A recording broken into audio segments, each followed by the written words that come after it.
बिस्मिल्लाहिर्रहमानिर्रहीम। अस्सलाम वालेकुम। I am Sultan Mahmood. Normal distribution की बात कर रहे हैं हम आजकल। तो नॉर्मल डिस्ट्रीब्यूशन में हमारा अगला लेक्चर है नॉर्मल डिस्ट्रीब्यूशन की प्रोबेबिलिटीज़ को कैसे फाइंड आउट किया जाता है, नॉर्मल डिस्ट्रीब्यूशन के टेबल्स को कैसे यूज़ किया जाता है और टेबल के अंदर हमें क्या इन्फॉर्मेशन मिलती है।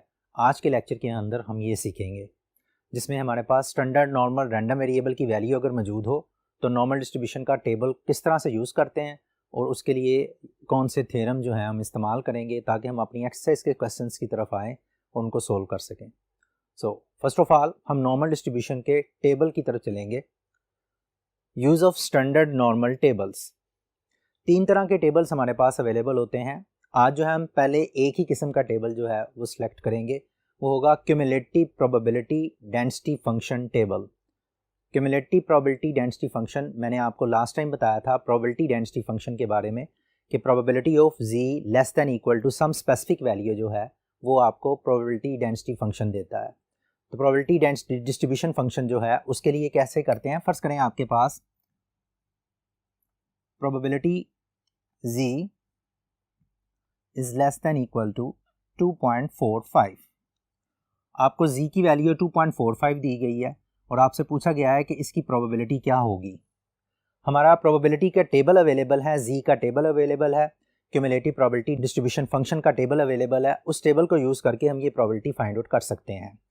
उसके लिए पहले इसका जनरल कंसेप्ट समझ लें कि वो टेबल जो है वो आपको बताता क्या है।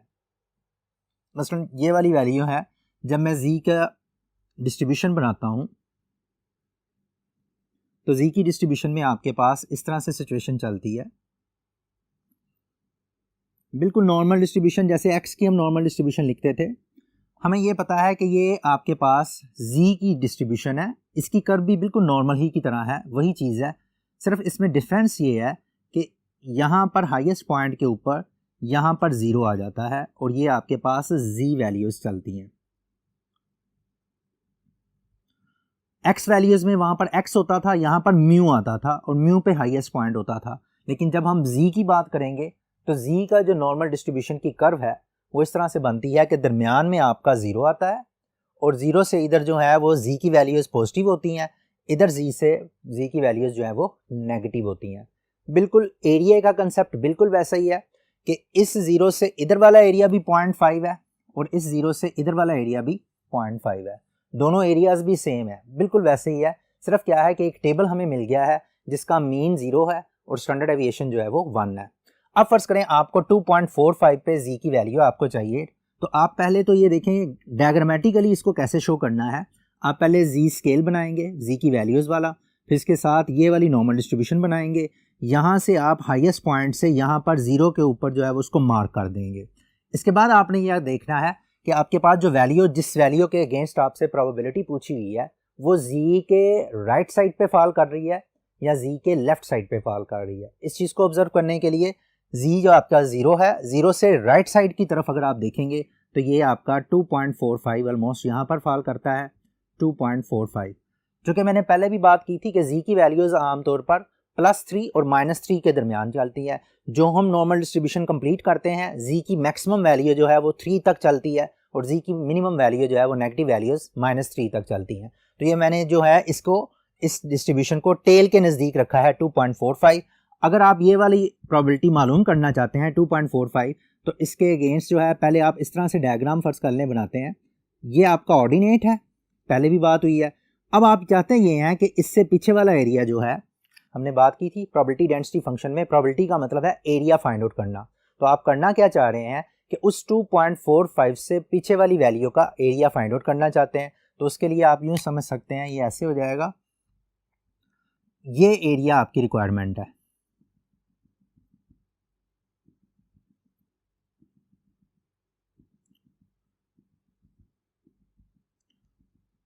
ये एरिया जो है फॉर्चुनेटली हमारे पास टेबल इस एरिया से रिलेटेड मौजूद है।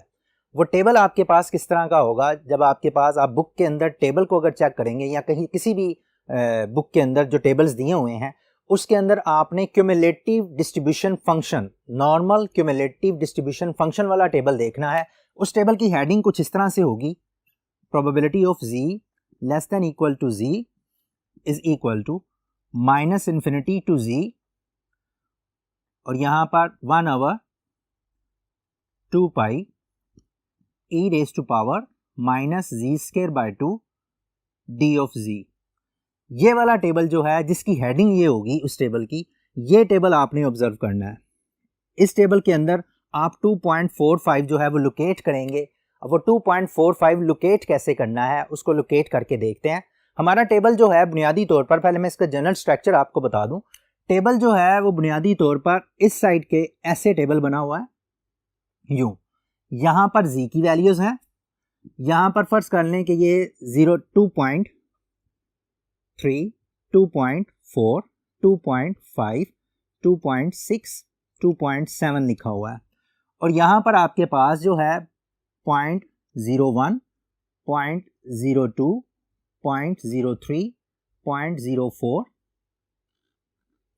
0.05। अब आपको समझना है, फर्ज करें मेरे पास z की वैल्यू 2.45 है, तो मैं z को लेफ्ट साइड पे 2.4 पे आऊंगा और यहां से सेकंड डिजिट जो है वो 5 है, तो वो सेकंड डिजिट आपका 4-5 यानी कि 2.4 यहां से और 5 ऊपर से पढ़ूंगा। ऊपर वाला जो है वो सेकंड डिजिट है पॉइंट के बाद, और नीचे वाला जो है वो पॉइंट के बाद पहला डिजिट है यानी कि 2.5। इसके आगे अगर कोई दूसरा डिजिट दिया हुआ है तो आप 2.4, जैसे हमारा 2.45 है तो आप 2.4 इधर से स्टडी करेंगे जी के इस तरह लेफ्ट साइड पे, और 5 जो है वो इधर से स्टडी करेंगे। यहां पर आपके पास जो है इस जगह पर आपको एक वैल्यू दी जाएगी जो कि प्रोबेबिलिटी होगी बुनियादी तौर पर उस स्पेसिफिक वैल्यू की। वो वाली प्रोबेबिलिटी कुछ भी हो सकती है। अभी हम टेबल से चेक करते हैं कि 2.4 कैसे चेक करना है। 2.4 इस साइड पे जी के लेफ्ट साइड पे, और जो अगला डिजिट है 5 है तो 5 इधर। अगर फर्ज करें अगला डिजिट 3 होता तो 2.4 मैं इधर ही देखता और 3 को इधर देखता, और फिर 3 के अगेंस्ट जो है वो टेबल ये वाली वैल्यू निकल आनी थी। ये वाली जो वैल्यूज हैं ये सारे के सारे एरियाज दिए हुए हैं, यानी कि टेबल की बॉडी के अंदर यहाँ पर इस हिस्से में आपको एरियाज दिए जाएंगे और इधर जो है वो z की वैल्यू के अगेंस्ट आप एरिया फाइंड आउट कर सकते हैं। जी मेरे पास जो है 2.45, 2.4 मैं इधर से स्टडी कर रहा हूँ left side of the table, और 5 जो है वो मैं ऊपर से स्टडी कर रहा हूँ।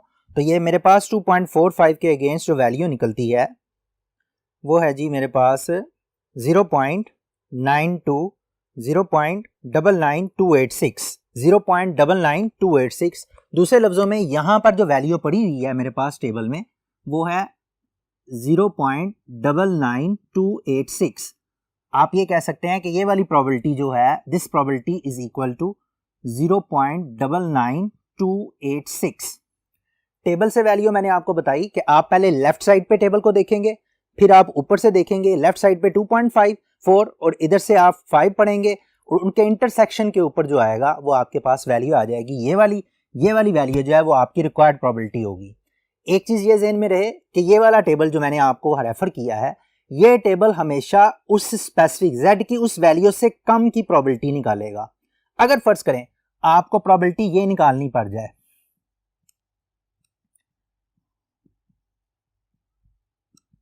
ये रिक्वायरमेंट है आपकी, यानी कि पहले तो लेस देन की थी, अब रिक्वायरमेंट जो है वो ग्रेटर देन की हो गई है, तो उस केस में आपने क्या करना है? अब उसके लिए आपने ये देखना है, देखें अगर तो मैं 2.45 को डायरेक्टली देखता हूं तो ये आंसर आता है। इस 2.45 का मतलब ये है कि 2.45 से लेस, यानी कि लेस वाली प्रोबेबिलिटी तो मुझे मिल जाएगी, मुझे ग्रेटर देन की प्रोबेबिलिटी नहीं मिलेगी। तो मैं करूंगा क्या, अगर मुझे ग्रेटर देन की प्रोबेबिलिटी चाहिए तो मैं उस ग्रेटर देन प्रोबेबिलिटी का उसका कंप्लीमेंट इवेंट लिख लूंगा।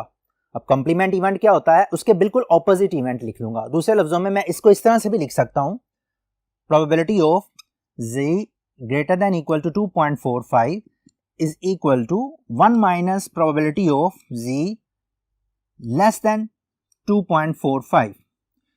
अब देखें आपके पास ये वाली प्रोबेबिलिटी तो आपके पास डायरेक्टली टेबल में नहीं अवेलेबल, हाँ ये वाली प्रोबेबिलिटी डायरेक्टली टेबल में अवेलेबल होती है लेस देन इक्वल टू की। ग्रेटर देन इक्वल टू की प्रोबेबिलिटी टेबल में अवेलेबल नहीं होती, आपको इसे मैनिपुलेट करना पड़ता है। आप क्या करें, ग्रेटर देन की प्रोबेबिलिटी को लेस देन में चेंज कर दें, और नॉर्मल डिस्ट्रीब्यूशन है, कंटिन्यूस डिस्ट्रीब्यूशन है, अगर लेस देन के साथ इक्वल टू भी लगा दें तो कोई फर्क नहीं पड़ता, क्योंकि हमें पता है कि कोई भी कंटिन्यूस रैंडम वेरिएबल जो है वो एग्जैक्ट वैल्यू नहीं गेन करता, और एग्जैक्ट वैल्यू गेन करने की प्रोबेबिलिटी जो है वो 0 होती है। इसलिए इक्वल टू लगाएं या ना लगाएं, उसका मतलब वही है जो लेस देन इक्वल टू है, या उसको हम कहते हैं कि वही आपके पास प्रोबेबिलिटी आपको टेबल से डायरेक्टली मिल जाएगी लेस देन के लिए। अब ये वाली प्रोबेबिलिटी जो आपको टेबल से मिली हुई है, आप इसी प्रोबेबिलिटी को यूज कर सकते हैं and this will give you 1 minus, वो वैल्यू है 0.99286। जब इन दोनों को आपस में माइनस करेंगे आपके पास आपकी रिक्वायर्ड प्रोबेबिलिटी आ जाएगी। So this is the way कि आप अगर ग्रेटर देन की प्रोबेबिलिटी मालूम करना चाहते हैं तो आप क्या करें, सिंपली उसमें से उसे माइनस कर दें तो आपके ग्रेटर देन की प्रोबेबिलिटी निकल आएगी। आप अगर इसको न्यूमेरिकली समझना चाहें तो देखें जरा, लेस देन की प्रोबेबिलिटी तो ये मैंने डॉट्स की शक्ल में लिख दी है। अगर मुझे ग्रेटर देन की प्रोबेबिलिटी चाहिए तो ग्रेटर देन की प्रोबेबिलिटी के लिए आप यूं समझ लें कि ये वाली चीज जो है, ये जो डॉट्स लगे हुए हैं, ये वाली प्रोबेबिलिटी चाहिए, तो ये प्रोबेबिलिटी तो आपको टेबल में नहीं मिलने वाली, ये प्रोबेबिलिटी मिलने वाली है। तो आप क्या करें, टोटल प्रोबेबिलिटी आपकी चूंकि 1 होती है, मैंने ये टोटल 1 और उस 1 में से इतना हिस्सा माइनस कर दें जो आपको टेबल से मिल जाएगा, तो बाकी ये वाला हिस्सा रह जाएगा। यही काम हमने यहां पर किया है कि टोटल 1 प्रोबेबिलिटी में से ये वाला हिस्सा माइनस कर दिया, तो बाकी का हिस्सा बचा, ये जो रेड वाला हिस्सा है जो मेरा रिक्वायर्ड हिस्सा था, ये मेरी रिक्वायर्ड प्रोबेबिलिटी आ जाएगी। तो रिक्वायर्ड प्रोबेबिलिटी हासिल करने के लिए हमें समटाइम्स क्या करना पड़ता है, 1 में से माइनस करना पड़ता है। लेस देन का डायरेक्टली टेबल से मिलेगा, ग्रेटर देन का 1 में से माइनस करके आप टेबल यूज कर सकते हैं। इसके बाद हम नेक्स्ट बोर्ड पे चलते हैं कि जिसमें अगर हमें 2 वैल्यूज अवेलेबल हों और उनके दरमियान हमें एरिया चाहिए हो तो हम कैसे कैलकुलेट करेंगे। जी स्टूडेंट्स, अब हम आते हैं कि अगर हमारे पास 2 वैल्यूज अवेलेबल हों और हमने उन 2 वैल्यूज के दरमियान एरिया टेबल को यूज करके प्रोबेबिलिटी फाइंड आउट करनी है तो कैसे करना है। मसलन आपके पास ये प्रोबेबिलिटीज दी हुई हैं जी, प्रोबेबिलिटी ऑफ आप z की वैल्यू जो है वो फॉल कर रही है 2.32 और 2.46 इसके दरमियान। मसलन अगर ये वाली दोनों प्रोबेबिलिटीज मुझे चाहिए तो मैं अगर इसको डायग्रामेटिकली देखूं तो सिचुएशन कुछ ऐसे बनती है। इसके डायग्राम बना लें, बातें जरा वाज़ेह हो जाती हैं डायग्राम से। ये और यहां पर अब आप क्या करते हैं, ये वाली वैल्यू जो है ये तो मुझे पता है कि ये 0 ही है, ठीक है। मुझे इन 2 वैल्यूज के दरमियान चाहिए प्रोबेबिलिटी, तो ये दोनों वैल्यूज 0 के इस साइड पे फॉल कर रही हैं। 2.32 फर्ज करें 2.32 यहां पर है और 2.46 यहां पर है। आप इन दोनों को जो है आप कर्व के साथ मैच कर दें। ये तो स्टूडेंट इस केस में मुझे ये वाला एरिया चाहिए 2.32 और 2.46 के दरमियान। ये z वैल्यूज हैं, z की वैल्यूज जो हैं ये इस तरह से चल रही हैं, मुझे ये वाला हिस्सा चाहिए। अब इस हिस्से को फाइंड आउट करने के लिए मुझे क्या करना पड़ेगा, इसको जरा देखिए। अब यहां पर आपके पास जो है, इसको फाइंड आउट करने के लिए मुझे, ये मैं इसको हाईलाइट कर रहा हूं, आप भी हाईलाइट कर लें तो आपको बात ज्यादा अच्छे तरीके से समझ में आ जाएगी। ये मैंने हाईलाइट कर लिया। अब बात समझनी है। फर्स्ट करें मैं 2.32 को टेबल में देखता हूं। अगर मैं 2.32 को टेबल में देखूंगा ना तो मुझे इस हिस्से की प्रोबेबिलिटी मिलेगी, ये वाले सारे हिस्से की 2.32 को। और अगर मैं 2.46 को टेबल में देखूंगा तो 2.46 को टेबल में देखने से मुझे जो प्रोबेबिलिटी मिलने वाली है वो इस यहां से लेकर ये पिछली सारी प्रोबेबिलिटी। दूसरे लफ्जों में 2.46 को टेबल में देखने से मुझे यहां से लेकर यहां तक की प्रोबेबिलिटी का पता चल जाएगा, वो एरिया मुझे पता चल जाएगा।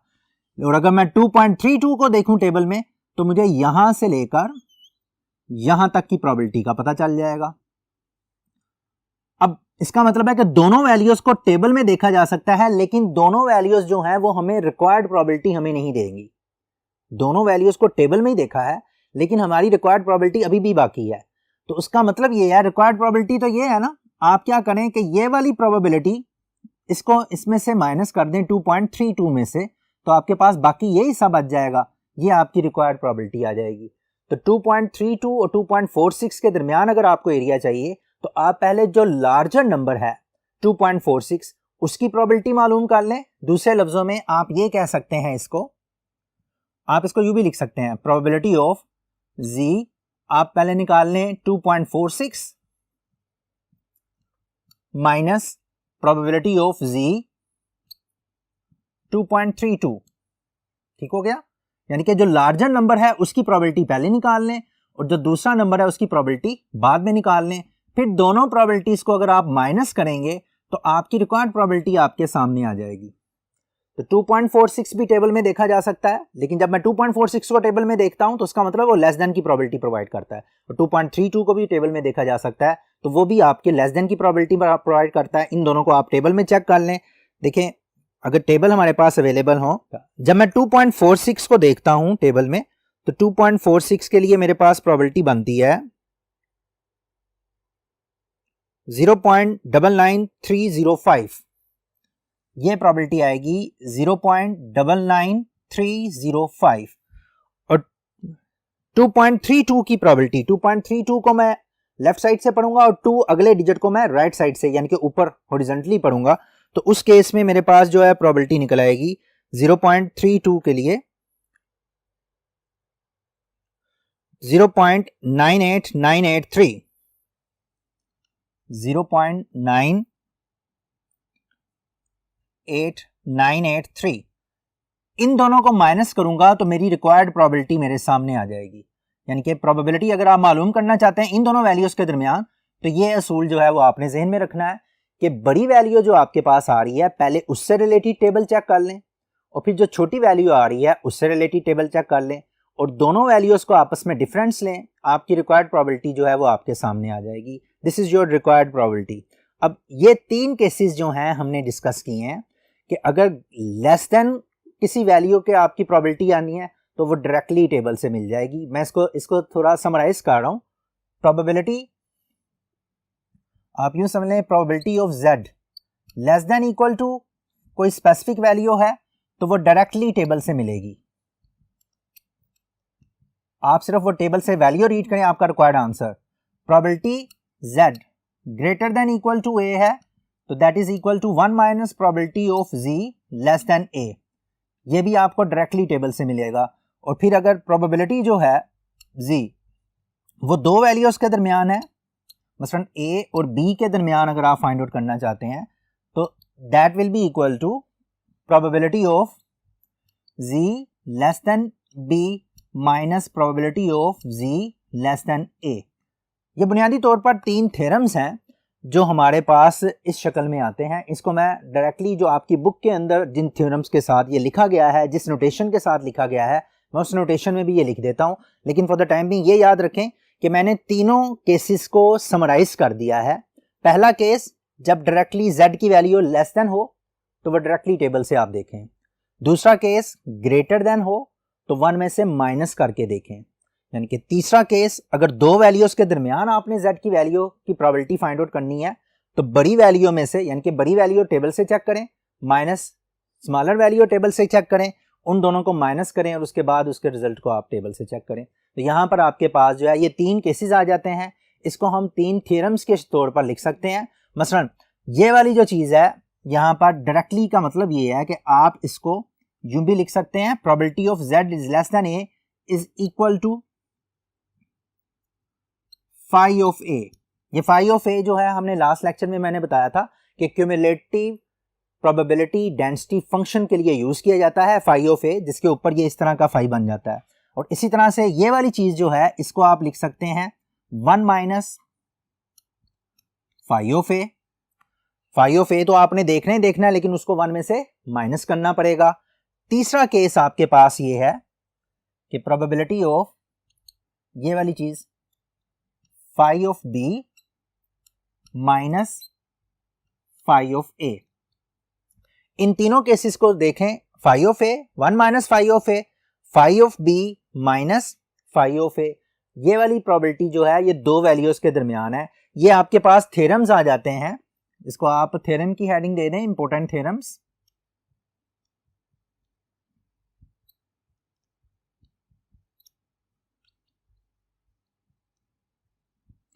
जो टेबल में आपके काम आते हैं, कि आपने अगर कोई टेबल देखना है तो उसके लिए ये इंपॉर्टेंट थ्योरम्स जो है वो काम आएंगे। हम इससे रिलेटेड जो है डिफरेंट क्वेश्चंस कर सकते हैं अपने। उन डिफरेंट क्वेश्चंस के लिए हम नेक्स्ट लेक्चर के अंदर देखेंगे कि कोई भी आपके पास क्वेश्चन अवेलेबल हो, आप इन थ्योरम्स को यूज करें और इन थ्योरम्स के मुताबिक जो है वो आप उस क्वेश्चन की कैलकुलेशन कंप्लीट कर सकते हैं। नेक्स्ट लेक्चर के अंदर हम इसका न्यूमेरिकली देखेंगे कि न्यूमेरिकली ये तीन थ्योरम जो हैं वो कैसे यूज़ होते हैं। फिर आगे मज़ीद 2 थ्योरम्स करेंगे और उनके साथ जो है हम उनसे रिलेटेड जो है वो क्वेश्चन करेंगे। तो एक चीज़ याद रख लेनी है कि जी का टेबल जो है वो किस तरह से इस्तेमाल करना है और कैसे उसको phi of A less than की वैल्यू के लिए, ग्रेटर देन की वैल्यू के लिए, और अगर 2 वैल्यूज़ एक दूसरे के दरमियान में आ रही हैं वो प्रोबेबिलिटी मालूम करनी है, वो कैसे फाइंड आउट करनी है, उसको आपने ग्राफिकली भी जहन में रखना है ताकि बाद में जब आप न्यूमेरिकल क्वेश्चन सोल्व करें तो आपके जहन में क्लियरली डिफाइन हो कि इसका ग्राफ जो है कौन सी वैल्यू कहाँ पर लोकेट होगी। उस वैल्यू को देखकर जो है वो आप इजीली अपनी प्रोबेबिलिटीज़ को फाइंड आउट कर सकते हैं। तो नेक्स्ट लेक्चर के लिए तब तक अपना ख्याल रखिएगा। खुदा हाफिज़।